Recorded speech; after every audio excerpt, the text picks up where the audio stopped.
जब मैंने सब कुछ छोड़कर किसी दूसरे देश जाने की तैयारी कर ली थी, तब मेरी फेक एमनीशिया वाली गर्लफ्रेंड मुझे कोल्ड फेस के साथ वार्निंग दे रही थी। प्लीज अपना सारा सामान पैक कर लो और जल्द से जल्द हमारे घर से निकल जाओ। मेरा बॉयफ्रेंड जल्दी ही यहाँ शिफ्ट होने वाला है और तुम्हें यहाँ देखकर वो जेलस फील करेगा। मैंने बिना सिर उठाए बस शांति से कहा ठीक है। उसे मुझ पर जरा भी डाउट नहीं हुआ और वो अपनी एक्टिंग कंटिन्यू करते हुए बोली, और हाँ, प्लीज आगे से मेरे बॉयफ्रेंड होने का झूठा दावा मत करना। मेरे बॉयफ्रेंड लू सिनियन को यह जानकर बहुत दुख होगा।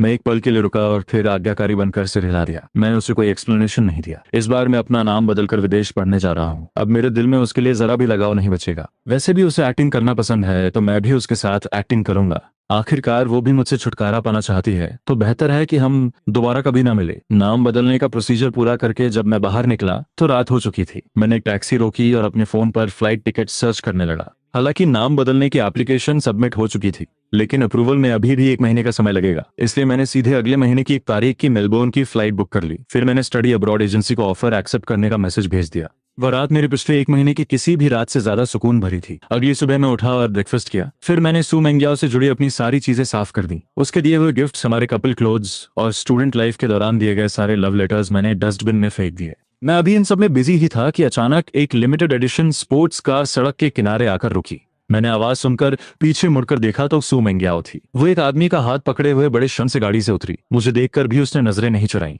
मैं जानता था कि वो बिना किसी हिचकिचाहट के ऐसा इसलिए कर रही है क्योंकि उसे पूरा यकीन है कि मैं उसकी एमनीजिया वाली हालत में की गई हर गलती को माफ कर दूंगा। शुरुआत से ही सू मेंग्याओ ने मुझे अपना बॉयफ्रेंड मानने से इनकार कर दिया था। उसने लोगों से मेरा सारा सामान भी विला से बाहर निकलवा दिया था। मुझे लगा था कि मुझे अब सड़क पर रहना पड़ेगा, लेकिन तभी मेरे पड़ोस वाले मकान मालिक ने मुझे कॉन्टैक्ट किया। उसने कहा कि वो विदेश जा रहा है और उसने मुझे सबसे कम प्राइस पर अपना घर रेंट पर दे दिया। उस समय मुझे लगा कि मेरी किस्मत अच्छी है, लेकिन अब समझ में आ रहा है कि यह सब भी उसी का रचा हुआ एक ड्रामा था। उसे डर था कि कहीं मैं सच में न चला जाऊं, इसलिए उसने मुझे रोकने के लिए यह तरीका अपनाया था। पिछले 1 महीने में मेरे साथ हुए इस धोखे को याद करके मुझे बस खुद पर हंसी आ रही थी। मुझे कोई परवाह नहीं थी कि आज वो कौन सा नया नाटक करने वाली है। मैंने मुड़कर आखिरी बॉक्स उठाया और उसे डस्टबिन में डाल दिया। तभी वहां से गुजर रही सू मेंग्याओ की नजर उन फेंकी हुई चीजों पर पड़ी और उसका चेहरा उतर गया। तुमने ये सारी चीजें क्यों फेंक दी? मैं उसकी तरफ एक ठंडी नजर से देखा और काम टोन में कहा, तुम्हारी तो याददाश्त चली गई थी ना, फिर तुम्हें ये सारी चीजें कैसे याद हैं? सू मेंग्याओ को तुरंत रियलाइज हुआ कि उसके मुंह से सच निकल गया है।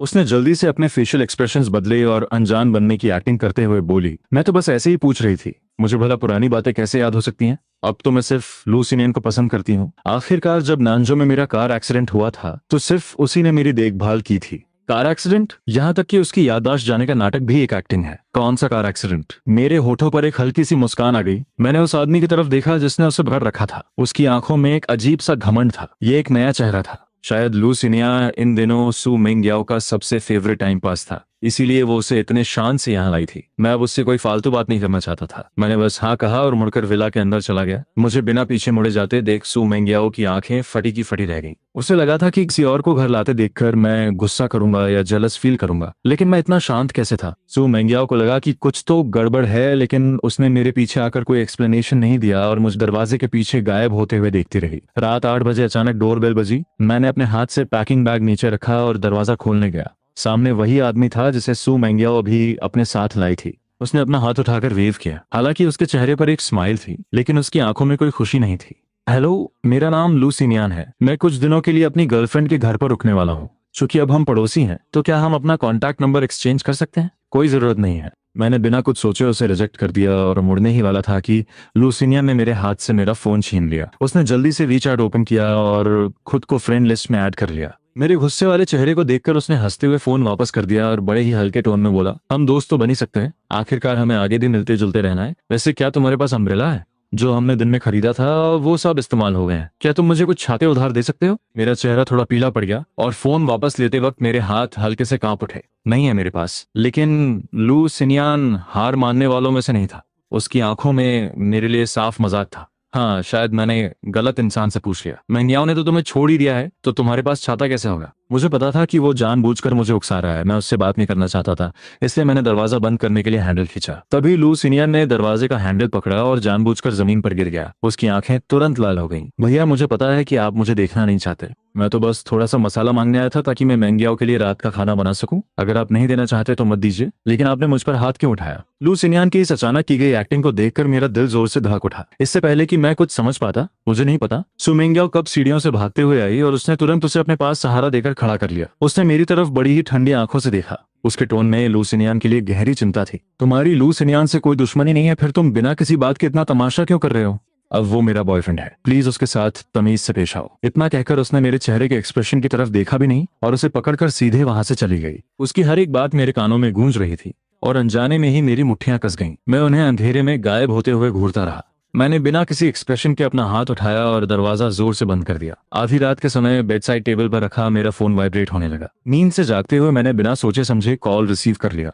अगले ही पल स्क्रीन का इंटरफेस बदल गया। हिलते हुए कैमरा लेंस और उन घिनौने सीन्स को देखकर मेरी नींद पूरी तरह उड़ गई। मुझे जब ये समझ आया कि फोन के दूसरी तरफ मौजूद लोग क्या कर रहे हैं तो मैं किसी मूर्ति की तरह सुन्न पड़ गया। आखिरकार मैं खुद को रोक नहीं पाया और मैंने कॉल कट कर दी। मेरी नींद से भरी आंखों में अब लाल रंग के खून की लकीरें छा गई थीं। इसके बाद कुछ दिनों तक मैं घर से बाहर नहीं निकला। जब तक मेरे बेस्ट फ्रेंड की शादी का दिन नहीं आया तब तक मैंने खुद को संभाला और बाहर निकला। होटल पहुंचकर शादी शुरू होने से पहले मैंने अपना तैयार किया हुआ गिफ्ट उसे दे दिया। हम दोनों ने थोड़ी देर बात की। मेरे दोस्त ने मेरा हाथ पकड़ा और कहा, श्यान, मैंने सु मेंगियाओ को भी इनविटेशन कार्ड भेजा था, उसने आने के लिए हाँ भी कर दी है। थोड़ी देर बाद तुम जाकर उसे रिसीव कर लेना। उसके साथ ज्यादा से ज्यादा बात करना, क्या पता उसे तुम्हारे प्रपोजल का सीन याद आ जाए और उसकी मेमोरी वापस आ जाए। मैं कुछ देर के लिए शांत रहा और फिर अपना सिर ना में हिला दिया। मेरे चेहरे से गायब होती मुस्कान को देखकर मेरे दोस्त की आंखों में चिंता साफ दिखाई दे रही थी। क्या हुआ? क्या तुम अब और कोशिश नहीं करना चाहते? मैं जवाब देने ही वाला था कि तभी मैंने देखा कि सु मेंगियाओ लू सीनियन के साथ दरवाजे पर खड़ी है। मेरे दोस्त ने भी उसी तरफ देखा। उन दोनों को एक दूसरे की बाहों में बाहें डाले देखकर मेरे दोस्त का चेहरा गुस्से से लाल हो गया। वो उन्हें सबक सिखाने के लिए आगे बढ़ा, लेकिन मैंने तुरंत उसे रोक लिया। मेरी आवाज में बहुत थकान थी। रहने दो, बस कुछ दिनों की बात है, फिर सब हमेशा के लिए खत्म हो जाएगा। मेरा दोस्त मेरी बात का मतलब नहीं समझ पाया। वो मुझसे कुछ पूछने ही वाला था कि तभी बेस्ट मैन वहां आ गया। शादी बस शुरू ही होने वाली थी। मैंने बड़ी मुश्किल से अपने दोस्त को समझा बुझाकर स्टेज पर भेजा। हॉल में बज रही वेडिंग मार्च की धुन को सुनकर मैंने एक गहरी सांस ली और मेन हॉल में वापस आ गया। सभी गेस्ट अपनी सीटों पर बैठ चुके थे। सिर्फ सु मेंगियाओ के बगल वाली सीट खाली थी। थोड़ी देर हिचकिचाने के बाद मैं वहां जाकर बैठ गया। शादी के पूरे फंक्शन के दौरान लू सीनियन लगातार सु मेंगियाओ से चिपका रहा। वो उससे खाना परोसने की जिद कर रहा था और सु मेंगियाओ उसकी हर बात मान रही थी।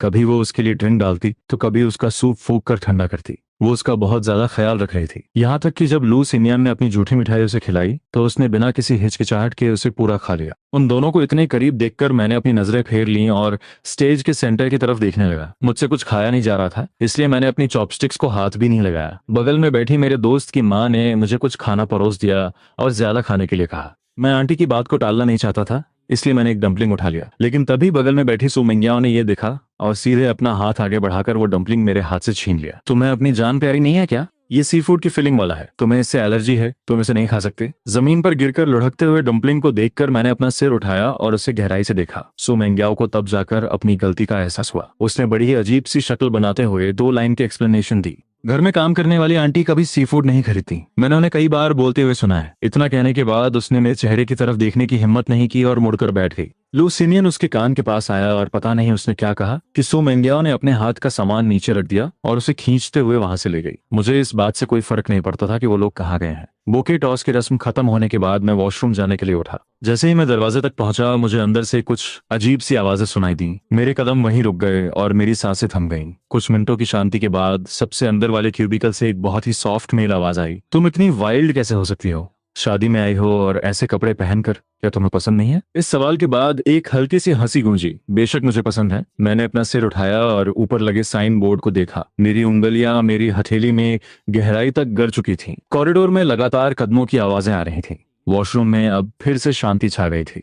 मैंने आखिरी बार उस बंद दरवाजे वाले क्यूबिकल की तरफ देखा। मेरी आंखें लाल हो चुकी थीं और फिर मैं मुड़कर वहां से चला गया। शादी खत्म होने के बाद अपने दोस्त को बाय बोलकर जैसे ही मैं एलिवेटर से नीचे उतरा मुझे सड़क पर वही जानी पहचानी स्पोर्ट्स कार खड़ी दिखाई दी। मैंने उसे अनदेखा कर दिया और टैक्सी रोकने के लिए आगे बढ़ा। तभी पता नहीं लू सिनियान कहां से आ गया और उसने मेरा हाथ पकड़ लिया। मेंगियाओ को कंपनी में कुछ काम था तो वो पहले चली गई और गाड़ी मेरे लिए छोड़ गई। हम दोनों पास ही रहते हैं तो चलो मैं तुम्हें ड्रॉप कर देता हूँ। मैंने बिना कुछ सोचे उसे रिजेक्ट कर दिया, लेकिन लू सिनियन ने मेरी एक ना सुनी और मुझे जबरदस्ती धक्का देकर पैसेंजर सीट पर बैठा दिया। उसने दरवाजा लॉक किया और गाड़ी स्टार्ट कर दी। वो बहुत तेज गाड़ी चला रहा था, इसलिए मुझे मजबूरी में अपनी सीट बेल्ट बांधनी पड़ी। पूरे रास्ते लू सिनियन ने नॉर्मल बातचीत का बहाना बनाकर मुझे ताना मारना जारी रखा। तुम्हें पहले से ही पता था ना कि मेंग्याओ अपनी याददाश्त जाने का नाटक कर रही है। तुम्हारी इतनी हिम्मत कैसे हुई कि तुमने उसे सच बताने की कोशिश नहीं की? मैं उसकी तरफ एक ठंडी नजर से देखा और काम टोन में कहा, इससे तुम्हारा कोई लेना देना नहीं है। मेरा इससे लेना देना कैसे नहीं है? मैं भी तो मेंग्याओ के बगल में खड़े होकर प्राउडली उसका फियांस बनना चाहता हूँ। हालांकि अभी उसका ऐसा कोई इरादा नहीं है, लेकिन तुम भी जानते हो कि उसे मेरी बॉडी कितनी पसंद है। देर सवेर उसे मुझसे प्यार हो ही जाएगा। तुम्हें मुझ पर यकीन नहीं है? मैंने उसकी बातों पर बिल्कुल ध्यान नहीं दिया और मुड़कर खिड़की के बाहर का नजारा देखने लगा। मुझे अपनी बातों का कोई जवाब न देते देख लू सिनियन गुस्से से पागल हो गया। उसने कुछ और भड़काने वाली बातें कहीं, लेकिन मैंने अपनी आंखें बंद कर लीं और ऐसा दिखावा किया जैसे वो वहां है ही नहीं। मेरे इस रवैये से लू सिनियन को बहुत चिढ़ हुई। उसने सामने वाले टर्निंग पॉइंट को देखा और अचानक से स्टीयरिंग व्हील घुमा दिया। एक जोरदार झटके के साथ हुए क्रैश की वजह से मेरा पूरा शरीर बेकाबू होकर आगे की तरफ झुक गया। जैसे ही मैंने अपनी आंखें खोली, मुझे शीशे के टुकड़े अपने चेहरे की तरफ आते हुए दिखाई दिए। मैंने तुरंत अपने हाथों को अपने चेहरे को बचाने के लिए आगे कर लिया। मेरे हाथ से गहरा लाल खून बहने लगा। मैं गाड़ी के साइड डोर से टकराया और मुझे एक भयानक दर्द महसूस हुआ। मेरी आंखों के सामने अंधेरा छा गया और मैं बेहोश हो गया। मुझे नहीं पता कि कितना समय बीत गया। मेरे कानों में बहुत शोरगुल की आवाज आ रही थी। दोनों पेशेंट्स के हाथों की तुरंत सर्जरी करनी पड़ेगी, लेकिन अभी हॉस्पिटल में सिर्फ एक ही डॉक्टर है जो ये सर्जरी कर सकता है। जिस पेशेंट का पहले ट्रीटमेंट नहीं होगा, उसके विकलांग होने का रिस्क हो सकता है। मिस सू, आप किसे बचाना चाहती हैं? ये सुनकर मैंने खुद को थोड़ा होश में लाने की कोशिश की और बड़ी मुश्किल से मेरे गले से दो शब्द निकले, मेरे हाथ मेरे लिए बहुत जरूरी हैं। मेरे हाथ में कोई प्रॉब्लम नहीं होनी चाहिए। उस गर्म छोटे से हाथ ने जो मेरे बाएं हाथ को पकड़े हुए था, आवाज सुनकर तुरंत मेरी पकड़ छोड़ दी। जैसे ही मैंने आंखें खोली, मैंने सू मेंग्याओ के चेहरे पर एक पल के लिए घबराहट देखी। उसने अपना हाथ लू सिनियन के कंधे पर रखा और भारी आवाज में बोली, पहले लू सिनियन को बचाओ। मुझे नहीं पता कितना समय और बीत गया। अंधेरे में लगातार डूबते हुए आखिरकार मुझे थोड़ा होश आया। शायद ये एनेस्थीसिया का असर था कि मैं अपनी आंखें नहीं खोल पा रहा था, लेकिन मुझे अपने आसपास कुछ हलचल सुनाई दे रही थी। दो लोग आपस में बात कर रहे थे और उनकी आवाज बहुत जानी पहचानी लग रही थी। मेंग्याओ दीदी, तुमने इतना बड़ा तमाशा खड़ा कर दिया, अब तुम इसे कैसे संभालोगी? गु शियान के लिए उसके हाथ उसकी जान से भी ज्यादा प्यारे हैं और तुमने पहले लू सिनियन को बचाने का फैसला किया। क्या तुम गु शियान को मार डालना चाहती हो? मैं भला शियान को क्यों मारना चाहूंगी? वो तो बस इत्तेफाक था कि वो उस वक्त होश में आ गया। अगर मैं पहले उसे बचाने के लिए मान जाती तो मेरे फेक एमनीशिया का नाटक सबके सामने जाता। बस 20 दिन और बाकी हैं। मैं बस कुछ दिन और मजे करना चाहती थी। मैं शियान को कुछ नहीं होने दूंगी। ये कोई छोटी बात नहीं है। क्या तुमने डॉक्टर की बात नहीं सुनी? अगर गु शियान को ऑपरेशन थिएटर ले जाने में 1 मिनट की भी देरी हो जाती तो उसके हाथ हमेशा के लिए बर्बाद हो जाते। अगर उसे होश आ गया और उसे सच पता चल गया तो तुम्हारे और उसके बीच कोई चांस नहीं बचेगा। मेरी बात सुनकर मेरा हाथ पकड़े हुए इंसान को शायद बहुत घबराहट हो रही थी, क्योंकि उसके हाथों में पसीना आ गया था। कुछ मिनटों के बाद उसने मेरे माथे पर एक किस किया और पूरे कॉन्फिडेंस के साथ बोली, उसे कभी पता नहीं चलेगा। मैंने सब कुछ प्लान कर लिया है। बस 23 दिन और फिर डॉक्टर कह देंगे कि मेरी मेमोरी वापस आ गई है। तब सब कुछ पहले जैसा हो जाएगा। एक लंबी आह के बाद कोई कमरे से बाहर चला गया। दूसरा इंसान अभी भी मेरे हॉस्पिटल बेड के पास बैठा था और धीरे धीरे बड़बड़ा रहा था, शियान, हमारी शादी का दिन बहुत करीब है। मैंने वेडिंग रिंग भी ऑर्डर कर दी है। जैसे ही मेरी याददाश्त वापस आएगी तुम उसे देख पाओगे। जब हमारा मैरिज सर्टिफिकेट बन जाएगा तो मैं तुम्हें ऑरोरा देखने ले चलूंगी, ठीक है? क्या तुम्हें याद है जब हमारी 3rd एनिवर्सरी थी और तुमने शूटिंग स्टार को देखकर एक विश मांगी थी? तुमने कहा था कि तुम हमेशा मेरे साथ रहना चाहते हो। उस वक्त मैं बहुत खुश हुई थी। मैं भी तुम्हारे साथ अपनी पूरी जिंदगी बिताना चाहती हूँ। एनेस्थीसिया का असर धीरे धीरे कम रहा था और मुझे याद आया कि यह लगातार बड़बड़ाने वाला इंसान कौन था।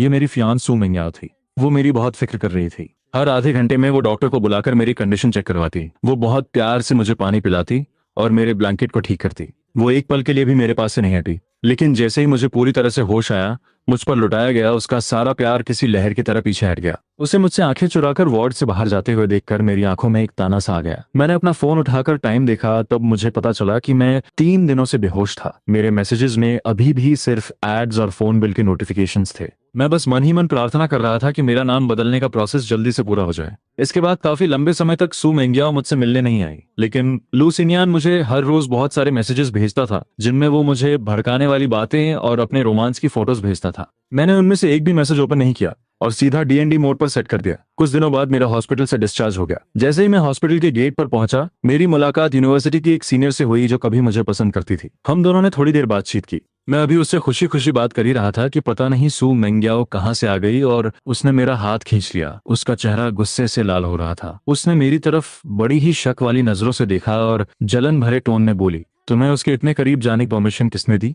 मैंने अपना हाथ छुड़ाया और उसे एक ताना मारते हुए कहा, क्या तुम्हारी याददाश्त नहीं चली गई थी? क्या तुमने मुझे अपना बॉयफ्रेंड मानने से इनकार नहीं कर दिया था? मुझे जिससे बात करनी होगी मैं करूंगा, तुम्हें मुझे कंट्रोल करने का कोई हक नहीं है। इतना कहकर मुझे कोई परवाह नहीं थी कि उसका क्या रिएक्शन होगा। मैंने एक टैक्सी रोकी और वहां से चला गया। मेरे शब्दों ने सू मेंग्याओ को पूरी तरह से चुप करा दिया था। वो मुझे जाते हुए देखने के अलावा कुछ नहीं कर सकी। कुछ समय तक रेस्ट करने के बाद मैं धीरे धीरे रिकवर होने लगा। खाली समय में मैंने अपने खर्चों का हिसाब लगाया तो पता चला कि मुझे पैसों की जरूरत है। तभी मेरे एक पुराने कस्टमर ने मुझे एक बड़े क्लाइंट से मिलवाया। मैं वैसे भी फ्री था तो मैंने वो प्रोजेक्ट ले लिया। लेकिन जब मैं लोकेशन पर पहुंचा तो मुझे पता चला कि वो एक बर्थडे पार्टी थी। सू मेंग्याओ को लू सिन्यान का हाथ पकड़े हुए देखकर मैं पूरी तरह से हैरान रह गया। मेरे दिल में कुछ बुरा होने का एहसास होने लगा, लेकिन मैं एडवांस पेमेंट ले चुका था, इसलिए मुझे अपनी फीलिंग्स को दबाकर अपना कैमरा निकालना पड़ा। मुझे देखकर लू सिन्यान ने तुरंत अपनी टाई ठीक की और मुस्कुराते हुए मेरे पास आया। माफ करना, मैंने तुम्हें परेशान किया। फोटोज थोड़ी लो एंगल से लेना और ब्राइटनेस भी थोड़ी कम रखना। जब मैं स्टेज पर जाऊं तो कैमरा थोड़ा जूम इन कर लेना। उसकी इन सारी डिमांड्स को मानकर मैंने सैकड़ों फोटोज खींची, लेकिन लू सिन्यान को एक भी फोटो पसंद नहीं आई और वो मुझे दोबारा फोटोज खींचने के लिए फोर्स करने लगा। मैंने बहुत पेशेंस के साथ 3-4 बार दोबारा फोटोज खींची, जिससे मेरी चोटिल कलाई में फिर से दर्द होने लगा। लू सिन्यान ने मेरी तरफ देखा और मजाक उड़ाते हुए कहा, ये तुमने कैसी फोटोज खींची है? गुशियान, तुम तो बहुत बड़े फोटोग्राफर माने जाते हो, लेकिन ऐसा लगता है कि तुम उतने भी अच्छे नहीं हो जितना लोग कहते हैं। चलो पहले वाली फोटोज यूज कर लेते हैं, कम से कम उनमें से कुछ तो देखने लायक हैं। आसपास के लोग भी मुझ छिपाकर मेरी इस हालत पर हंसने लगे। मैंने अपनी सुन्न पड़ चुकी टांगों को थोड़ा और खड़ा हो गया। उस समय लू सिन्यान और भी ज्यादा घमंडी हो गया था। वो सू मेंग्याओ के पास गया, पीछे मुड़ा और मेरी तरफ हाथ हिलाया। मेरी नजरें एक जगह टिक गईं, लेकिन मैं जल्द ही अपने नॉर्मल कोल्ड एक्सप्रेशन में वापस आ गया। मैंने अपना कैमरा उठाया, लेंस को उन दोनों की तरफ पॉइंट किया और शटर बटन दबा दिया। लू सिन्यान ने बहुत सारे पोज दिए और आखिर में उसने सू मेंग्याओ को किस किया। उसी पल पूरी पार्टी खुशी से झूम उठी और सब चिल्लाने लगे, क्या ड्रामा चल रहा है? इन आवाजों को सुनकर सू मेंग्याओ की बॉडी एक पल के लिए स्टिफ हो गई। उसने लू सिन्यान की कमर पर से अपना हाथ हटा लिया और थोड़ी नर्वस होकर मेरी तरफ देखा, लेकिन मैंने कोई रिएक्शन नहीं दिया। मैं उस सिर नीचे करके कैमरा में फोटोज चेक कर रहा था, जैसे कि अभी जो कुछ भी हुआ मुझे उससे कोई फर्क ही ना पड़ा हो। रात की 11 बजे 4 घंटे से चल रही ये पार्टी आखिरकार खत्म हो गई। मैंने अपना कैमरा वापस बैग में रखा और एक टिश्यू पेपर निकालकर अपने कपड़ों से केक पोंछने लगा, जो लू सिन्यान ने गलती से मुझ पर गिरा दिया था। तभी खाली हॉल में कदमों की आवाज गूंजने लगी। मैंने सिर उठाकर देखा तो लू सिन्यान मुस्कुराते हुए सीधा मेरी तरफ आ रहा था। तुमने आज बहुत मेहनत की है, तुम्हें पैसों की बहुत जरूरत है ना? मैं चाहता हूँ कि तुम मेरी कुछ और फोटोज खींचो, मैं तुम्हें डबल पैसे दूंगा। क्या तुम ये काम करोगे? डबल पैसे? मैंने कुछ देर सोचा और फिर हाँ में सिर हिला दिया। लू सिन्यान सीधा मुझे ऊपर होटल रूम में ले गया। उसने सबसे पहले शूटिंग एंगल और कंटेंट फिक्स किया। मैं अभी कॉर्नर में अपना कैमरा सेट कर ही रहा था कि बाहर से किसी ने दरवाजा खटखटाया। लू सिन्यान ने दरवाजा खोलने में कोई जल्दबाजी नहीं दिखाई और मेरी तरफ देखकर एक बहुत ही अजीब सी मुस्कान के साथ बोला, बस अभी शुरू होने वाला है, सब कुछ रिकॉर्ड करना मत भूलना। इतना कहकर उसने कर्टन खींच दिया और कॉर्नर को कवर कर दिया, जिससे कैमरा के लिए सिर्फ एक छोटी सी जगह बच गई। मैं उस छोटी सी जगह में सिकुड़कर बैठ गया और पास आती कदमों की आवाजें सुन रहा था। झुकते हुए उस रोमांटिक लाइट में लू सिन्यान एक औरत की टाई खींचते हुए धीरे धीरे आगे बढ़ा। उन दोनों की बॉडीज एक दूसरे से पूरी तरह चिपक गई थी। कैमरा लेंस में सू मेंग्याओ को लू सिन्यान के साथ इतनी शिद्दत से किस करते हुए देखकर स्टैंड पर रखे मेरे हाथ जोर से कस गए। उसे पता ही नहीं था कि मैं भी उसी कमरे में हूँ। कमरे में उनकी हवस और भी ज्यादा बढ़ने लगी थी। उन लगातार आने वाली आवाजों को सुनकर मैं पूरी तरह से सुन्न हो चुका था। मुझे सांस लेने में भी तकलीफ हो रही थी। ऐसा लग रहा था मानो वक्त बहुत धीरे धीरे गुजर रहा हो। रात के 3 बजे कमरे में हलचल बंद हुई और बाथरूम से पानी गिरने की आवाज आने लगी। मैंने कर्टन हटाया और अपने सुन्न हो चुके पैरों को घसीटते हुए बाहर निकला। मैंने जमीन पर बिखरे हुए कपड़ों को पार किया, वो मेमोरी कार्ड टेबल पर रखा और दरवाजा खोलकर बाहर निकल गया। आधी रात की सड़क पर कोई नहीं था और मैं बिना किसी मंजिल के यूं ही भटक रहा था। मुझे नहीं पता कि मैं कितनी देर तक चला। जब मैंने अपनी थकी हुई आंखें उठाईं तो मुझे एहसास हुआ कि मैं अनजाने में अपने हाई स्कूल पहुंच गया हूं। पुरानी यादें ताजा होने लगी। सू मेंग्याओ ने स्पोर्ट्स ग्राउंड के 1000 मीटर वाले ट्रैक पर मेरा हाथ पकड़कर दौड़ लगाई थी। उसने मेरे बर्थडे पर पूरे ऑडिटोरियम को गुलाब के फूलों से सजा दिया था और फ्लैग रेजिंग स्टेज पर पूरे स्कूल के सामने मुझे प्रपोज किया था। सब कुछ पहले जैसा ही था, लेकिन वहां खड़े मेरे दिल की हालत अब पूरी तरह से बदल चुकी थी। मैं स्कूल बिल्डिंग की तरफ गया और वहां मुझे टीचिंग डायरेक्टर मिले, जो शायद काम पर आए थे। चूंकि सू मेंग्याओ ने इतने ग्रैंड तरीके से मुझे प्रपोज किया था, इसलिए स्कूल के लगभग सभी टीचर्स मुझे पहचानते थे। डायरेक्टर ने मुस्कुराते हुए मुझे हेलो कहा। गुशियान, तुम अचानक स्कूल वापस कैसे आ गए? सू मेंग्याओ कहाँ है? मैंने कुछ समय पहले सुना था कि तुम दोनों की सगाई हो गई है। क्या तुम हमें इनविटेशन कार्ड देने आए हो? मैंने जबरदस्ती मुस्कुराने की कोशिश की और टॉपिक बदल दिया। मैं बहुत समय से यहाँ नहीं आया था तो सोचा कि यहाँ से गुजर रहा हूँ तो टीचर से मिलता चलूं। हम दोनों बातें करते हुए चलने लगे और पुरानी यादों में खो गए। बहुत सारी बातें याद करके हम दोनों बहुत इमोशनल हुए। विदा लेने से पहले डायरेक्टर को शायद कुछ याद आया। वो ऑफिस के कैबिनेट से एक पुरानी पीली पड़ चुकी डायरी निकाल कर लाए और मुझे दे दी। ये मैंने सू मेंगियाओ से स्टडी क्लास के डिसिप्लिन चेक के दौरान जब्त की थी। चूंकि अब तुम दोनों की शादी होने वाली है तो ये तुम उसे वापस कर देना। मैं एक पल के लिए हैरान रह गया। मैंने वो डायरी ली और टीचर को झुककर प्रणाम किया। वापस लौटते समय मैंने वो डायरी खोली और उसमें सू मेंगियाओ की प्यारी सी हैंडराइटिंग देखी। हर पेज पर एक ही नाम लिखा था। उस डायरी में एक लड़की के दिल की बातें लिखी थी जो एक लड़के को पसंद करती थी। इसे पढ़ते पढ़ते मेरी आंखें भर आईं और आंसू बेकाबू होकर बहने लगे। एक एक बूंद मेरे पास्ट की याद भी थी और एक तरह की विदाई भी। जब गाड़ी विला के दरवाजे पर रुकी तो मैंने डायरी बंद कर दी। दरवाजा खोलते ही मेरी नजर सू मेंगियाओ से मिली जो अभी अभी वापस आई थी। उसकी गर्दन पर लव बाइट्स का लाल निशान देखकर मुझे रात की घटना याद आ गई और मैंने अपनी नजरें फेर ली। सू मेंगियाओ ने नोटिस किया कि मैं शायद रोया हूँ। उसने भौहें सिकोड़ी और अभी वो कुछ पूछने ही वाली थी कि लू सिनियान जो उसे पकड़े हुए था मेरी लाल आंखों को देखकर हंसने लगा। तुमने कल रात बहुत मेहनत की है। मैंने पैसे ट्रांसफर कर दिए। तुमने जो शूट किया वो मुझे बहुत पसंद आया। तुम्हें भी पसंद आया होगा, है ना? उसका ये ताना सुनकर सू मेंगियाओ का दिल जोर से धड़क उठा। क्या पसंद आया? रात के पहले हिस्से की बर्थडे फोटोज। और क्या हो सकता है? रात के दूसरे हिस्से की। उसे इस तरह से बकवास करते देख सू मेंगियाओ का दिल धक से रह गया। उसने तुरंत अपने हाथों से उसका मुंह बंद कर दिया। मैंने उनकी तरफ ध्यान नहीं दिया और मुड़कर घर की तरफ चल दिया। डस्टबिन के पास से गुजरते हुए मैंने डायरी उसी में फेंक दी। वो जवानी के दिन जो प्यार सच्चाई से भरे थे अब पूरी तरह से दफन हो चुके थे। जाने से पहले मैंने लैंडलॉर्ड को मैसेज किया और कहा कि मैं आगे रेंट कंटिन्यू नहीं करूंगा। लैंडलॉर्ड बार बार पूछती रही कि मैं घर क्यों खाली कर रहा हूँ। मैंने कोई भी बहाना बना दिया। लैंडलॉर्ड ने कहा कि वो मुझे कुछ दिनों की छूट दे सकती है और मुझे अगले महीने के बीच तक रहने दे सकती है। मुझे पता था कि सू मेंगियाओ ने ही उसे मुझे कुछ दिन और रोकने के लिए कहा होगा ताकि वो अपनी याददाश्त वापस आने का नाटक कर सके और मुझे वापस घर ले जा सके। मैंने उनके इस प्लान को नहीं तोड़ा और हाँ कह दिया। जाने से 3 दिन पहले मुझे एक अननोन नंबर से कॉल आया। मिस्टर गू बोल रहे हैं? हेलो, मैं हिल्टन होटल का मैनेजर हूँ। वही होटल जहाँ आपने अपनी एंगेजमेंट पार्टी की थी। बात यह है कि आपकी फियांस ने पहले ही हमारे मेन हॉल को बुक कर लिया था। सुना है कि परसों यहाँ शादी की पार्टी होने वाली है, लेकिन हम पिछले कुछ दिनों से उनसे कांटेक्ट नहीं कर पा रहे हैं। कुछ डिटेल्स कंफर्म करनी है। क्या आप आकर हमसे बात कर सकते हैं? मैं मना करने ही वाला था लेकिन परसों सुनकर मेरी पलकें झपक गई। 1 जनवरी वही दिन था जब सू मेंगियाओ ने अपनी याददाश्त वापस आने का नाटक करने का प्लान बनाया था और वही मेरा भी यहाँ से जाने का दिन था। मैंने मान लिया और टैक्सी लेकर वहां पहुंच गया।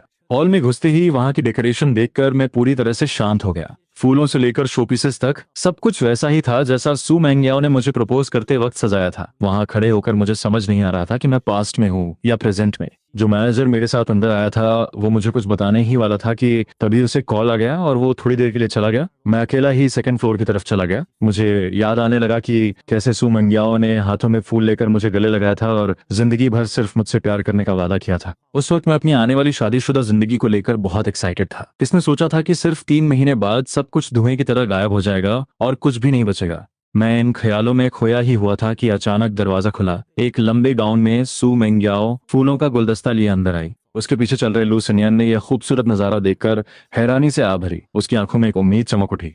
मेंगियाओ, तुम मुझे यहाँ क्यों लाई हो? सू मेंगियाओ ने चुटकी बजाई। उसका चेहरा खुशी से खिल उठा। ये वही जगह है जहाँ मैंने और शियान ने अपनी एंगेजमेंट पार्टी थी। परसों मैं अपने कुछ दोस्तों को शियान को यहाँ लाने के लिए कहने वाली हूँ। तब मैं ये नाटक करूंगी कि मुझे पुरानी बातें याद आ गई हैं और मेरी मेमोरी वापस आ गई है। मैं आज तुम्हें यहाँ इसलिए लाई हूँ ताकि हम पहले से रिहर्सल कर सकें। तुम बस शियान का रोल प्ले करो और देखो कि कहीं कोई कमी तो नहीं है। इतना कहकर उसने लू सिनियान को स्टेज के बीच में धकेल दिया और वो दोनों एक्टिंग करने लगे। एक बड़े से खंबे ने मुझे पूरी तरह से छुपा रखा था। मैं शांति से उन दोनों की सच्ची एक्टिंग देख रहा था और मेरी आंखों में एक चमक आ गई।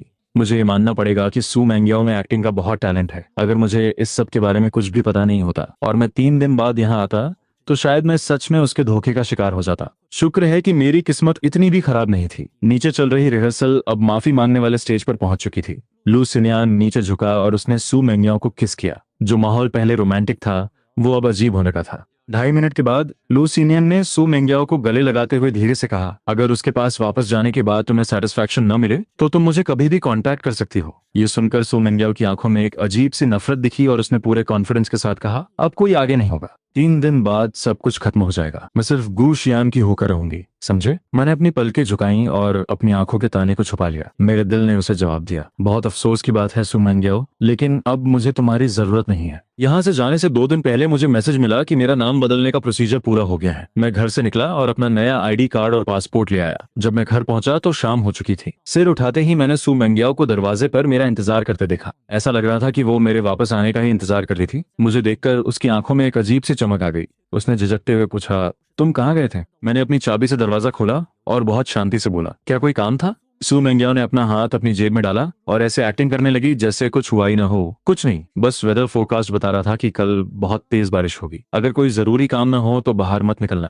वो साफ डर रही थी कि कहीं मैं कल गायब ना हो जाऊं, लेकिन फिर भी उसने कितना बकवास बहाना बनाया। मुझे बहुत हंसी आ रही थी, लेकिन मैंने खुद को रोक लिया। मैंने बस हाँ में सिर हिलाया। मुझे पता है, मेरे इस केयर फ्री एक्सप्रेशन को देखकर सु मेंग्याओ को अंदर ही अंदर थोड़ी घबराहट हुई। उसे लग रहा था कि मेरा बिहेवियर आजकल थोड़ा अजीब हो गया है, लेकिन उसे समझ नहीं आ रहा था कि आखिर गड़बड़ क्या है। जाने वाले दिन मैं बहुत जल्दी उठ गया। दोपहर 2 बजे की फ्लाइट को ध्यान में रखते हुए मैंने अपना बचा हुआ सारा सामान फेंक दिया। उस खाली कमरे को देखकर, जिसमें सिर्फ 2 लगेज बैग्स बचे थे, मैंने एक लंबी राहत की सांस ली। सुबह के 11 बजे डोर बेल बजी। मैंने दरवाजा खोला और जरा सी जगह बनाई तो देखा कि बाहर सु मेंग्याओ के कुछ बेस्ट फ्रेंड्स खड़े थे। गुशियान, हमें पता है कि तुम मेंग्याओ की बीमारी की वजह से इन दिनों बहुत परेशान हो और तुम्हारा किसी चीज में मन नहीं लग रहा है। डॉक्टर ने कुछ दिन पहले बताया था कि वो आजकल टाइम पर दवाइयां ले रही है और उसकी कंडीशन धीरे धीरे सुधर रही है। तुम परेशान मत हो। हाँ, हम भी यही चाहते हैं कि मेंग्याओ दीदी की याददाश्त जल्दी वापस आ जाए। हर कोई तुम दोनों की शादी का इंतजार कर रहा है। आज तुम दोनों की 7th एनिवर्सरी है। हमने तुम्हारे लिए एक छोटा सा सरप्राइज प्लान किया है। मैं शांति से उनकी पहले से तैयार की गई स्क्रिप्ट सुनता रहा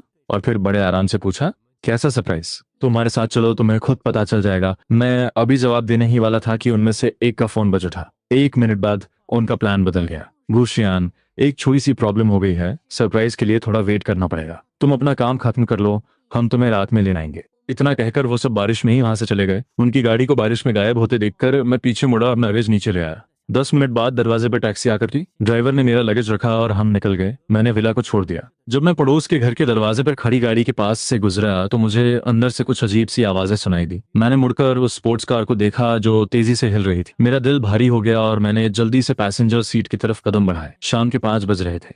पूरे दिन बारिश होने के बाद अब आखिरकार मौसम साफ हो गया था। पूरी तरह से सेटिस्फाइड सु मेंग्याओ ने गाड़ी का दरवाजा खोला और बाहर की तरफ हाथ हिलाया, इशारा करते हुए लू सिनियान को गाड़ी से उतरने के लिए कहा, जो अभी भी अपने बटन बंद कर रहा था। उसने मुंह बनाते हुए उसे घूरा, किस करने के लिए नीचे झुका। स्क्रीन पर टाइम देखते हुए सु मेंग्याओ ने अपना सिर घुमा लिया और उसे अवॉइड किया।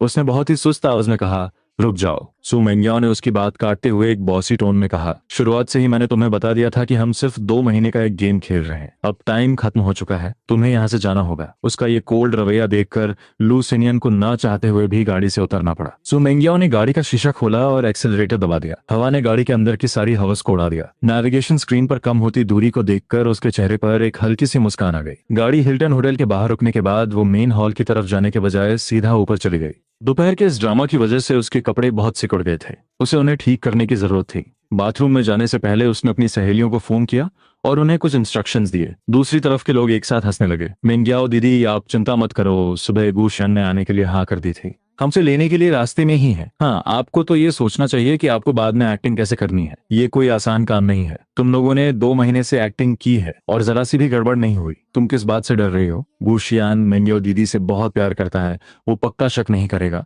सु मेंग्याओ उनकी ये फालतू बातें नहीं सुनना चाहती थी। उसने हंसते हुए उन्हें कुछ सुनाया और फोन सोफा पर फेंक दिया। आधे घंटे बाद जब वो अपने बाल पोंछते हुए बाहर आई तो उसने देखा कि उसका फोन लगातार बज रहा है। उसने स्क्रीन ऑन की और 20 से ज्यादा मिस्ड कॉल्स देखकर उसकी धड़कनें तेज हो गईं। अपनी घबराहट को दबाते हुए उसने कॉल रिसीव किया। इतनी बार फोन क्यों कर रही हो? क्या हुआ? मेंग्याओ दीदी, हम 10 मिनट से ज्यादा टाइम से विला का दरवाजा खटखटा रहे हैं। गुशियान बाहर नहीं आया। वो मैसेजेस का रिप्लाई नहीं दे रहा है और उसका फोन भी स्विच ऑफ है। अब हम क्या करें? वो कांटेक्ट में ही नहीं है। सु मेंग्याओ ने अपनी भौहें सिकोड़ी। उसका सारा अच्छा मूड खराब हो गया था। शायद वो सो गया होगा। तुम लोग मेरे घर जाओ, पापा से स्पेयर की लो और अंदर जाकर देखो। सहेलियों ने हाँ में जवाब दिया। सु मेंग्याओ ने अपना सिर दबाया और साफ कपड़े पहनते हुए रात की प्लान के बारे में सोचने लगी। तैयार होने के बाद वो अपना सामान लेकर नीचे गई। होटल मैनेजर ने उसे देखते ही गर्मजोशी से उसका स्वागत किया। मिस सु, कृपया डेकोरेशन देख लीजिए। अगर कुछ पसंद नहीं आया तो हम तुरंत चेंज कर देंगे। सु मेंग्याओ ने एक नजर डाली और संतुष्ट होकर सिर हिलाया। बुरा नहीं है। तारीफ सुनकर मैनेजर की खुशी का ठिकाना नहीं रहा। मिस सू, मुझे खुशी है कि आपको ये पसंद आया। सच कहूं तो इसे बिल्कुल वैसा ही सजाने के लिए आपके फियांस को भी धन्यवाद देना चाहिए। कुछ दिन पहले मैं कुछ चीजों की पोजीशन भूल गया था, तो मैंने उन्हें यहाँ बुला लिया था। फियांक, ये शब्द सुनकर सू मेंग्याओ के चेहरे के एक्सप्रेशंस गायब हो गए। उसने घूरते हुए गुस्से से पूछा, तुम्हें किसने उसे कांटेक्ट करने की परमिशन दी? ये उसके लिए एक सरप्राइज था, क्या तुम्हें नहीं पता था? उसे गुस्सा होते देख मैनेजर डर गया और हकलाते हुए बोला, मैं आपसे कांटेक्ट नहीं कर पा रहा था, इसलिए मैंने इमरजेंसी में मिस्टर गू को बुलाया, और आपने ये भी नहीं कहा था कि इसे सीक्रेट रखना है। मुझे लगा कि आप दोनों की एंगेजमेंट हो चुकी है, तो 1 महीने से ज्यादा की प्लानिंग पानी में मिल गई। सू मेंग्याओ गुस्से से लाल हो गई। उसने अपनी मुट्ठी जोर से भींच ली और वो गुस्सा करने ही वाली थी कि तभी उसके दोस्त का फोन आ गया। मेंग्याओ मेंग्याओ दीदी, सब गड़बड़ हो गई, गुशियान गायब हो गया है। मैनेजर की बात और इस खबर को एक साथ सुनकर सू मेंग्याओ का दिमाग सुन हो गया। तो जाओ उसे ढूंढो। उसका गुस्सा सुनकर फोन के दूसरी तरफ उसकी दोस्त लगभग रोने ही वाली थी। ऐसा नहीं है कि हम उसे ढूंढ नहीं रहे हैं, विला पूरी तरह से खाली हो चुका है। हमने सीसीटीवी चेक किया, उसने सुबह ही अपना सारा सामान फेंक दिया था और 12 बजे अपना लगेज लेकर चला गया। हमें नहीं पता वो कहाँ गया है। एक एक शब्द सू मेंग्याओ के कानों में किसी बम की तरह फट रहा था। वो वहीं जम गई। 12 बजे टैक्सी, वो सारी बातें जिन्हें उसने नजरअंदाज कर दिया था अब उसे याद आ रही थीं। बेचारा मैनेजर, जिसे कुछ पता नहीं था, वो अभी भी लगातार एक्सप्लेन कर रहा था। सच कहूं तो अगर मैं मिस्टर गू को फोन नहीं भी करता तो भी शायद उन्हें सब पता चल जाता। उस दिन उन्होंने मुझसे बहुत सारे सवाल पूछे थे। जाने से पहले उन्होंने मुझे एक बॉक्स दिया और कहा कि मैं आज रात ये आपको दे दूं। इतना कहकर मैनेजर ने वो चीज आगे बढ़ा दी। दोनों हाथों में पकड़े उस रिंग बॉक्स को देखकर सू मेंग्याओ को लगा कि उसकी सांसें अटक गई हैं।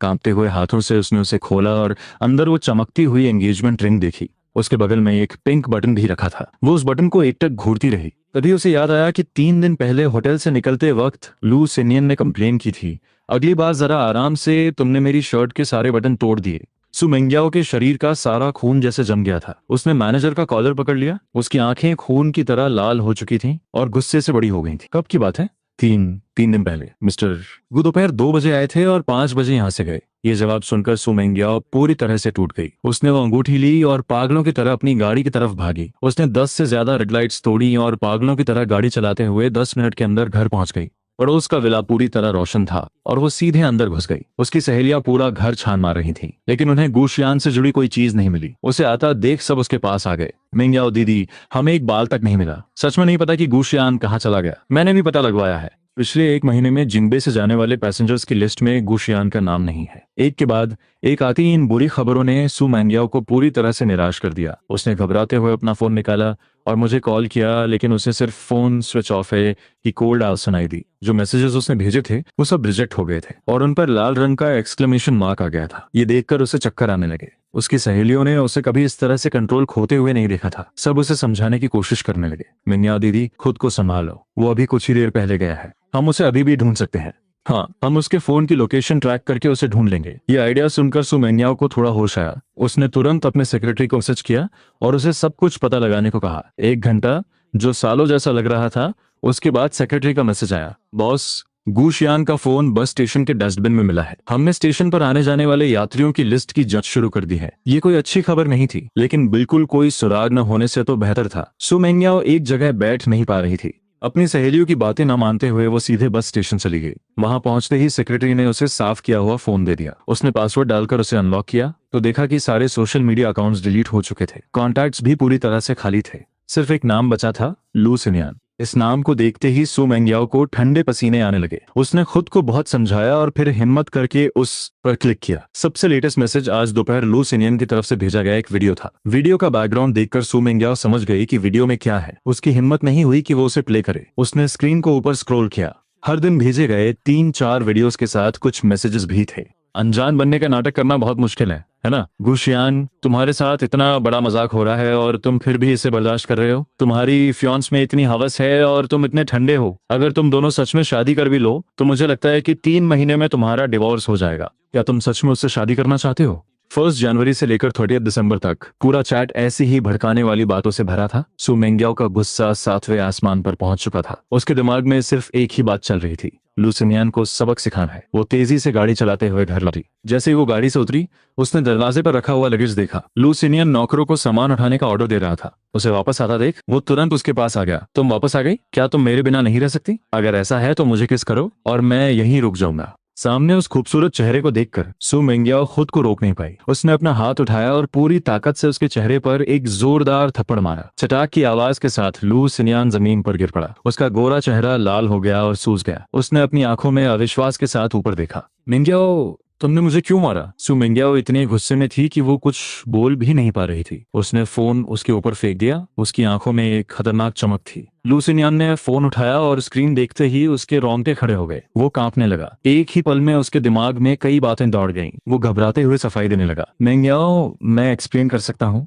सच तो ये है कि गुशियान, उसे पहले से ही पता था कि तुम अपनी याददाश्त खोने का नाटक कर रही हो। मैं बस तुमसे बहुत प्यार करता हूँ, इसलिए मुझसे गलती हो गई। इस वक्त सू मिंगयाओ के लिए ये बातें आग में घी डालने जैसी थीं। उसका अपने गुस्से पर कोई कंट्रोल नहीं रहा। उसने बॉडीगार्ड्स को उसे उठाने का ऑर्डर दिया और उसका गला जोर से पकड़ लिया। सांस न ले पाने की वजह से लू सिन्यान बुरी तरह तड़पने लगा। उसका चेहरा लाल से नीला पड़ने लगा और फिर धीरे धीरे पर्पल हो गया। उसकी आंखों में निराशा छा गई और वो बाहर आने लगी। ऐसा लग रहा था कि उसकी जान निकलने वाली है। जब लू सिन्यान को लगा कि वो सच में दम घुटने से मर जाएगा, तभी सू मिंगयाओ की कुछ दोस्त आ गईं। ये सब देखकर उनके चेहरे का रंग उड़ गया। उन्होंने तुरंत आगे बढ़कर उसे बचाया। मिंगयाओ दीदी, शांत हो जाओ। अभी सबसे जरूरी काम गुशियान को ढूंढना है। हाँ, ये आदमी तो हमारे कब्जे में ही है। हम इससे बाद में भी निपट सकते हैं। अभी भी वक्त है। ये बातें सुनकर सू मिंगयाओ ने आखिरकार अपने हाथ रोक लिए। उसने जमीन पर गिरे हुए उस आदमी की तरफ आखिरी बार देखा और बहुत ही डरावनी आवाज में बोली, इसे दो लिहुआ के पास ले जाओ और इस पर कड़ी नजर रखना। ये नाम सुनते ही लू सिन्यान, जो लगभग बेहोश हो चुका था,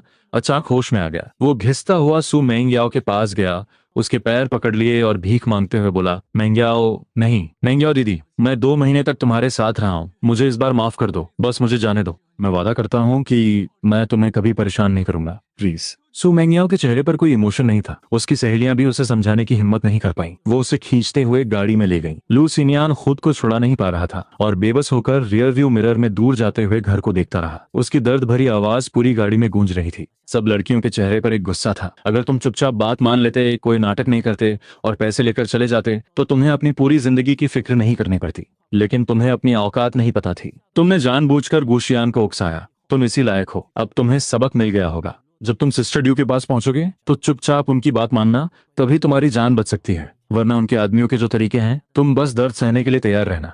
जब मेरी फ्लाइट मेलबोर्न में लैंड हुई, तब आधी रात हो चुकी थी। मैंने पहले से बुक किए हुए होटल में एक रात आराम किया। अगले दिन मैं अपना लगेज लेकर उस अपार्टमेंट में गया जो मैंने पहले से अरेंज कर रखा था। अगले कुछ दिनों में मैंने रोजमर्रा की जरूरत का बहुत सारा सामान खरीदा। वो खाली कमरा धीरे धीरे भर गया। मैं अपना सामान पैक कर रहा था और साथ ही अपने रूममेट से कांटेक्ट में था, जो कुछ दिनों बाद आने वाला था। धीरे धीरे मैं यहाँ की जिंदगी में ढल गया। चूंकि मुझे खाना बनाना अच्छा आता था, इसलिए मैं बहुत जल्दी इंटरनेशनल स्टूडेंट्स के ग्रुप में शामिल हो गया और पड़ोस के 2 लड़कों के साथ मेरी अच्छी दोस्ती हो गई। वो मुझे अपने साथ शॉपिंग पर ले जाते, आसपास के रेस्टोरेंट्स के बारे में बताते और लोकल टूरिस्ट स्पॉट्स घुमाते। कुछ ही दिनों में मेरी अच्छी फोटोग्राफी स्किल्स को मेरे नए दोस्तों ने भी पसंद किया और मैं लोकल फोटोग्राफी क्लब का हिस्सा बन गया। मेलबर्न आए हुए मुझे 10 दिन हो गए थे और मैंने अपना पहला फोटोग्राफी प्रोजेक्ट पूरा कर लिया था। मैंने अपने अकाउंट में आए $300 को देखा और मुझे बहुत सेटिस्फैक्शन हुआ। अगली सुबह मेरा नया रूममेट जाओ यू भी आ गया। बहुत जल्द वो मेरा एक अच्छा दोस्त बन गया। समय बीतता गया और यूनिवर्सिटी खुलने का समय आ गया। यूनिवर्सिटी शुरू होने से एक दिन पहले मैंने खुद खाना बनाया और अपने नए दोस्तों को डिनर पर बुलाया। 1 महीने तक साथ रहने के बाद हम सबके बीच अच्छी बॉन्डिंग हो गई थी।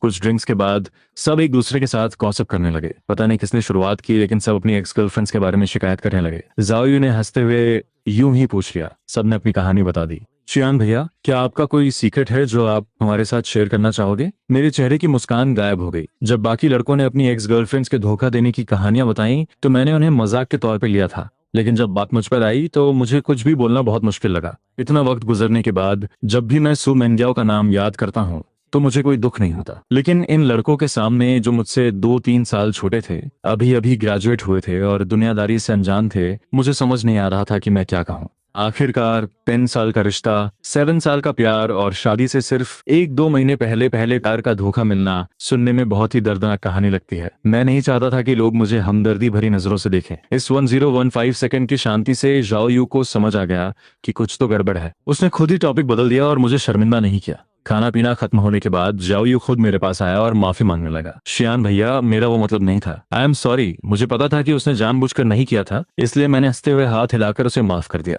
अपने कमरे में वापस आने के बाद मैंने अपना फोन खोला और उस नए वीचैट अकाउंट में लॉगिन किया जो मैंने 1 महीने पहले बनाया था। मेरे कुछ दोस्तों ने मुझे लगातार बहुत सारे मैसेजेस भेजे थे। मैंने उन सबको एक एक करके रिप्लाई किया। सबने मेरा हाल पूछा था, जिसके लिए मैंने उन्हें थैंक यू कहा। मेरे बेस्ट फ्रेंड का तुरंत रिप्लाई आया, श्यान तुम किसी दूसरे देश में जाकर ऐसे कैसे गायब हो गए, जैसे हवा में उड़ गए हो। मुझे तुम्हारी बहुत फिक्र हो रही थी। स्क्रीन देखकर ही मुझे अंदाजा हो गया कि वो किस टोन में कंप्लेन कर रहा होगा। मैंने एक हल्की सी सांस ली और तुरंत उससे माफी मांगी और बताया कि मैं ठीक हूँ। हम दोनों ने एक दूसरे को अपनी रीसेंट लाइफ के बारे में बताया। बातें करते करते मुझे नींद आ गई। अगली सुबह जब मैं उठा तो मैंने अपने बेस्ट फ्रेंड के ढेरों मैसेजेस देखे और मेरी आंखें फटी रह गई। जब मैंने उन्हें एक एक करके पढ़ा तो पता चला कि वो सब सू मेंग्याओ के बारे में थे। तुम्हारे जाने के बाद सू मेंग्याओ हर दूसरे दिन मुझे ढूंढती हुई आती है और तुम्हारे बारे में पूछती है। फिक्र मत करो, मैंने अपना मुंह बंद रखा है और उसे एक शब्द भी नहीं बताया। अच्छा हुआ कि तुम एयरपोर्ट जाने से पहले बस स्टेशन गए थे। उसे लग रहा है कि तुम बुलेट ट्रेन लेकर जिन्बे से बाहर गए हो और वो तुम्हें पूरे देश में ढूंढ रही है। मैंने सुना है कि सू मेंग्याओ इन दिनों बार में जाकर बहुत शराब पी रही है। कुछ दिन पहले उसे शराब पीने की वजह से पेट से खून बहने लगा और उसे हॉस्पिटल में एडमिट करवाया गया। वो इसी लायक है। वो तुम्हारे माता पिता के पास भी गई थी, लेकिन तुम्हारा तो उनसे बहुत पहले से ही कोई कांटेक्ट नहीं है। उन्हें तो कुछ पता ही नहीं होगा। सू मेंग्याओ के बारे में ये सब पढ़कर मुझे कोई फर्क नहीं पड़ा। दूर नदी के साफ पानी को देखते हुए मेरे दिमाग में कई यादें आ गईं। जब मैं 12 साल का था मेरे माता पिता का तलाक हो गया। उन्होंने अपनी नई फैमिली बना ली और मुझे मेरी दादी के पास छोड़ दिया जो अकेली रहती थी। जब मैं 17 साल का था तब मेरी दादी गुजर गई। फैमिली रजिस्टर में सिर्फ मेरा नाम बचा था। 18 साल की उम्र में जब मैंने सू मेंग्याओ के साथ रिश्ते में आने के लिए हाँ की थी तब उसने मुझसे वादा किया था कि वो मुझे एक परिवार देगी। मैंने उसकी बातों पर विश्वास किया और 7 साल तक उसका इंतजार किया। लेकिन बदले में मुझे क्या मिला? एमनीजिया का एक घटिया नाटक और धोखा। उन 30 दर्दनाक दिनों को याद करके आज भी मेरे रोंगटे खड़े हो जाते हैं। शुक्र है कि अब सब खत्म हो गया है। मैंने कर्टन हटाया और खिड़की से आती सूरज की तेज रोशनी ने मेरे अंदर की सारी ठंडक दूर कर दी। सुबह के 8 बजे अलार्म बजा। मैंने कपड़े बदले, अपना बैग लिया और जाओयू के साथ यूनिवर्सिटी चला गया। फ्रेशमैन एनरोलमेंट सेरेमनी ऑडिटोरियम में हो रही थी। मैं नए और एनर्जेटिक स्टूडेंट्स के बीच बैठा था। प्रिंसिपल की मोटिवेशन से भरी बातें सुन रहा था। मेरे मन में जो एक अजीब सा डर था वो धीरे धीरे खत्म हो गया। गुशियान का नया फ्यूचर अब शुरू हो चुका था। सू मेंग्याओ ने जैसे ही आंखें खोली उसे डिसइंफेक्टेंट की तेज महक आई। शराब के साइड इफेक्ट्स अभी भी उसकी बॉडी में फैल रहे थे। उसका सिर भारी था और पेट में बहुत तेज दर्द हो रहा था। उसने खाली नजरों से अपने आसपास देखा। उसे धीरे धीरे होश आ रहा था। उसके पास खड़े सू फैमिली के लोगों ने जब देखा कि उसे होश आ गया है तो उन्होंने राहत की सांस ली, लेकिन उनके चेहरे अभी भी उदास थे। तुम एक आदमी के लिए कब तक ऐसे मरने का नाटक करोगी? उसकी कुछ सहेलियां भी उसके पास आ गईं और उसे समझाने लगी। गुशियान को गए 1 महीना हो गया है और उसका कोई अता पता नहीं है। वो जानबूझकर ऐसा कर रहा है। मेंग्याओ दीदी, उसे भूल जाओ। तुम जैसा लड़का चाहो वैसा मिल सकता है। फिर तुम उसी के पीछे क्यों पड़ी हो? सू मेंग्याओ पिछले 1 महीने में ये बातें कई बार सुन चुकी थी। उसने कभी इन पे ध्यान नहीं दिया और अब भी उन्हें अनसुना कर रही थी। उसकी लाल आंखें खाली थीं। उसके बिना मेकअप वाले चेहरे पर सिर्फ एक जिद दिख रही थी। उसे इस तरह बर्बाद होते देखकर सू मेंग्याओ की माँ का गुस्सा फूट पड़ा और उन्होंने आखिरकार अपना आपा खो दिया। तुम सू फैमिली की इकलौती बेटी हो। तुम्हारे कंधों पर सू ग्रुप के फ्यूचर की जिम्मेदारी है और तुम हर दिन इस तरह प्यार में पागल होकर क्या कर रही हो? मैं तुम्हें आखिरी बार बता रही हूँ, मैंने तुम्हारे लिए लड़का पसंद कर लिया है। 5 दिन बाद शादी है और तुम्हें वहां आना होगा। अगर तुम वही भी नहीं समझी तो आगे से सू फैमिली का नाम इस्तेमाल करना भूल जाना। इतना कहकर सू मेंग्याओ की माँ ने उसकी तरफ देखा भी नहीं और गुस्से से दरवाजा पटक कर चली गई। कमरे में सन्नाटा छा गया। उसकी सहेलियां भी चुप रहीं। सू मेंग्याओ बड़ी मुश्किल से उठी। उसकी आवाज भारी और थकी हुई थी। उस बुढ़िया ने किसे चुना है? जोहान, जो फैमिली का तीसरा बेटा। सू मेंग्याओ ने एक ठंडी सांस ली और उसकी आंखों में एक अजीब सी चमक आ गई। तुम लोग जाकर उससे कहो कि शादी का फैसला कोई और नहीं कर सकता। अगर वो समझदार है तो खुद शादी तोड़ दे, वरना मुझे जो फैमिली की बेइज्जती करने के लिए मजबूर मत करना।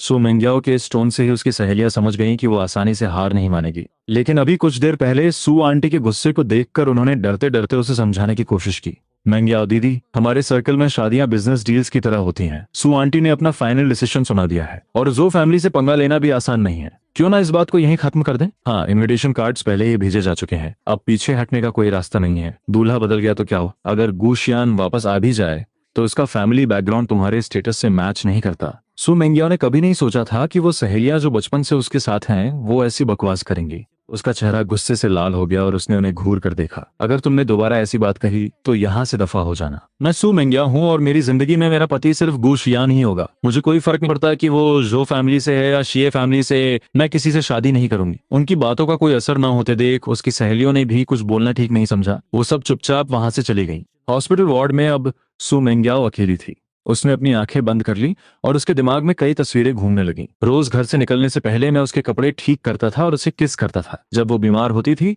तो मैं उसकी फिक्र में रोने लगता था और उसके लिए गर्म सूप लेकर जाता था। एनिवर्सरीज पर मेरे दिए हुए सरप्राइज गिफ्ट्स और हर साल साथ रहने का वो वादा अब सिर्फ एक सपना बनकर रह गए थे। सेक्रेटरी के उस मैसेज को देखकर कि अभी भी मेरा कोई पता नहीं है, सू मैंग्याओ का टूटा हुआ दिल एक बार फिर दर्द से भर गया। उसने उस फोन को कसकर पकड़ लिया जो मैंने फेंक दिया था, जैसे वही उसकी आखिरी उम्मीद हो। मैंग्याओ दीदी, हमने जोहान से बात की है। उसने कहा कि शादी का फैसला उसके पेरेंट्स ने किया है और वो उनकी बात मानेगा, वो शादी नहीं तोड़ेगा। अब हम क्या करें? ये सुनकर सू मैंग्याओ का दिल और टूट गया। उसकी आंखों में गुस्सा भर गया। अगर उसे समझ नहीं आ रहा है तो हम देखते हैं कि आगे क्या होता है। उसकी इस आवाज को सुनकर उसकी सहेलियों का दिल दहल गया। जो फैमिली भी जिंगबे में एक बहुत बड़ी फैमिली थी। मैंग्याओ दीदी, तुम क्या करने वाली हो? प्लीज कुछ गलत मत करना। सू मैंग्याओ ने उनकी तरफ देखा लेकिन कोई जवाब नहीं दिया और टॉपिक बदल दिया। लू सिनियन कहाँ है? उसकी सहेलियां तो इस आदमी के बारे में भूल ही गई थी। सब एक दूसरे का मुंह देखने लगी।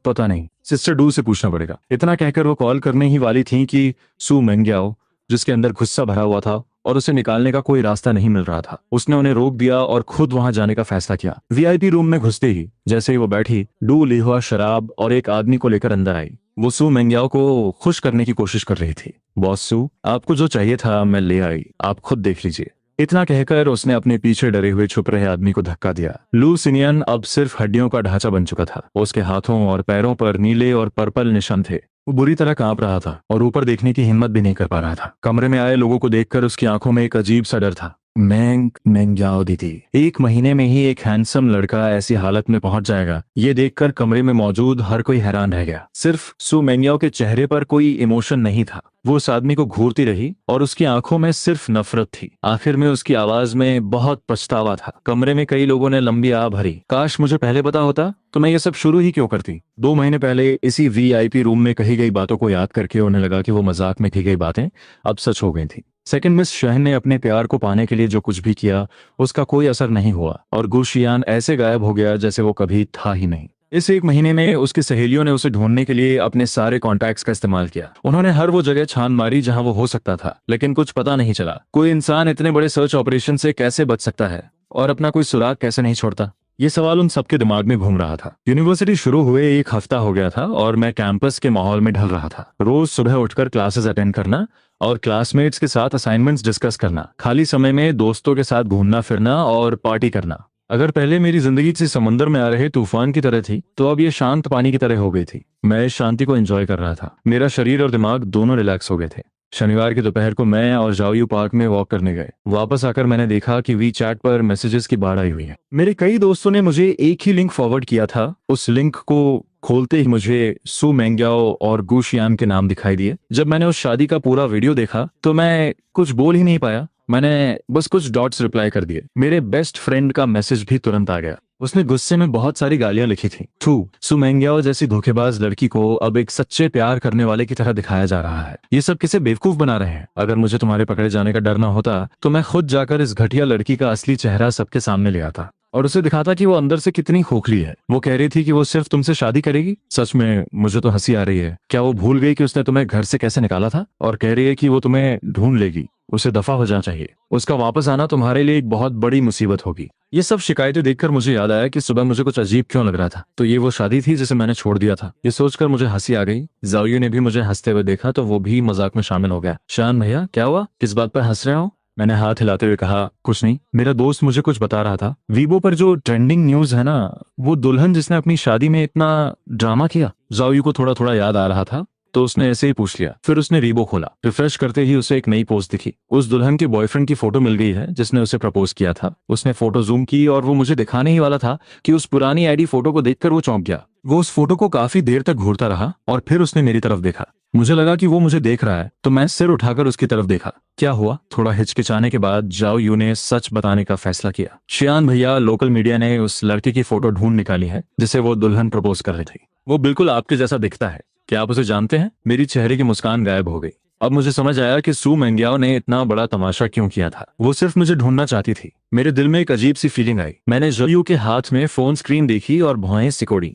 ये मेरे हाई स्कूल की आईडी फोटो थी। पता नहीं ये किसने लीक कर दी। हालांकि ये 7-8 साल पुरानी फोटो थी और मैं अब थोड़ा बदल गया था, लेकिन कोई भी देखकर पहचान सकता था कि ये मैं ही हूँ, वरना जाओयू मुझसे ये सवाल नहीं पूछता। कमरे में थोड़ी देर के लिए सन्नाटा छा गया। मैंने कुछ देर सोचा और फिर सच बोलने का फैसला किया। हाँ, ये मैं ही हूँ। सू मेंग्याओ मेरी एक्स गर्लफ्रेंड है। ब्रेकअप के बाद मैंने अपना नाम बदला और विदेश आ गया। ये सब सुनकर जाओयू की आंखें फटी रह गईं। वो हैरानी से बोला, अगर अगर ब्रेकअप हो गया था तो उसने ये सब नाटक क्यों किया? इससे तो तुम्हारी जिंदगी पर बहुत बुरा असर पड़ेगा। मैंने धीरे से सिर हिलाया और कहा, हाँ, थोड़ी परेशानी तो होगी, लेकिन मैं अब विदेश में हूँ तो शायद इतनी दिक्कत नहीं होगी। जाओयू का चेहरा थोड़ा सीरियस हो गया। ऐसा लग रहा है कि उसने जानबूझकर इतना बड़ा तमाशा किया है ताकि वो तुम्हें ढूंढ सके।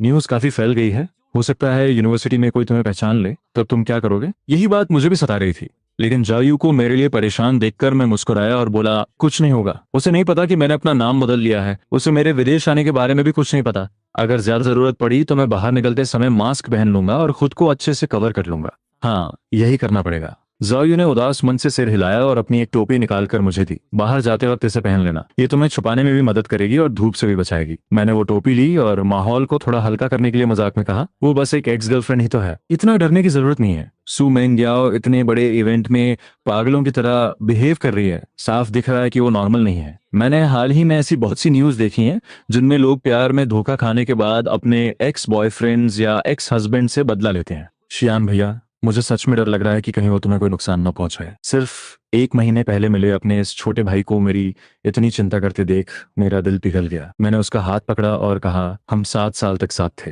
हालांकि उसने मेरे साथ बहुत बुरा किया है, लेकिन मुझे नहीं लगता कि वो इतनी पागल होगी। फिक्र मत करो। हालांकि मैं ये सब हंसते हुए कह रहा था, लेकिन जाओयू को याद आया कि कुछ दिन पहले जब हम एक्स गर्लफ्रेंड्स के बारे में बात कर रहे थे तो मैं कैसे चुप हो गया था। उसे अंदाजा हो गया था कि इस रिश्ते ने मुझे कितना गहरा घाव दिया है। उसे समझ नहीं आ रहा था कि वो मुझे कैसे दिलासा दे। वो सिर्फ इतना ही कह पाया, सब ठीक हो जाएगा। चियान भैया, तुम अब उस दलदल से बाहर निकल चुके हो, बस आगे बढ़ो। उसकी आंखों में वो कॉन्फिडेंस देखकर मेरे अंदर की घबराहट कम हो गई। हाँ, वो 30 दिन का बुरा सपना अब खत्म हो गया है।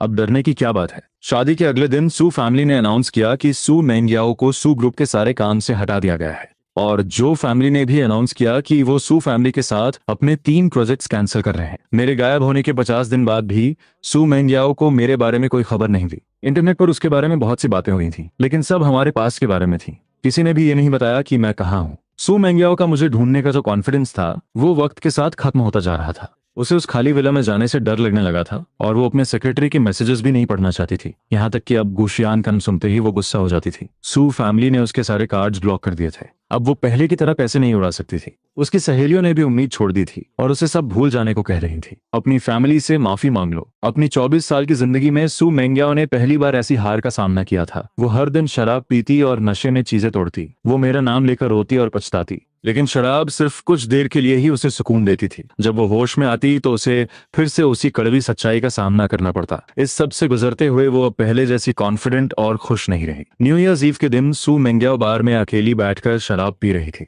उसने अपने पिता के कई कॉल्स रिजेक्ट कर दिए और आखिर में फोन स्विच ऑफ कर दिया। आधी रात को जब वो नशे में धुत होकर घर पहुंची तो उसे मेरी याद आने लगी। हर साल न्यू ईयर्स ईव पर अपने घर में डिनर करने के बाद वो विला आती थी। मैं उसके लिए बहुत अच्छा खाना बनाता था और हम साथ में नया साल मनाते थे। हम दोनों सोफा पर बैठकर बाहर पटाखों को देखते थे और हमेशा साथ रहने का वादा करते थे। आज भी बाहर पटाखे फूट रहे हैं, लेकिन उसके आसपास कोई नहीं है। सिर्फ शराब की खाली बोतलें पड़ी हैं। खिड़की से बाहर देखते हुए सू मेंग्याओ को बहुत अकेलापन महसूस हो रहा था। 12 बजते ही उसने अपना फोन उठाया और मुझे हैप्पी न्यू ईयर का मैसेज भेजा। डिंग डोंग, टेबल पर रखा उसका फोन बजा। उसने मेरा फोन उठाया और उस लाल नोटिफिकेशन पर क्लिक किया जिस पर उसने खुद को मैसेज भेजा था। इस जानी पहचानी फोटो और मैसेज को देखकर सू मेंग्याओ को लगा कि उसका दर्द थोड़ा कम हो गया है। अब वो सिर्फ खुद के बनाए हुए इन झूठे मैसेजेस से ही दिल को तसल्ली दे सकती थी। लेकिन तभी किसी ने उसे मेरे बारे में एक खबर दी। उसकी एक सहेली जो मेलबर्न में पढ़ रही थी, उसने बताया कि उसने यूनिवर्सिटी में किसी को देखा है जो बिल्कुल गू शियान जैसा दिखता है। ये खबर सुनकर सू मेंग्याओ में जैसे जान आ गई। उसने तुरंत मेलबर्न की फ्लाइट बुक की और जाने के लिए तैयार हो गई,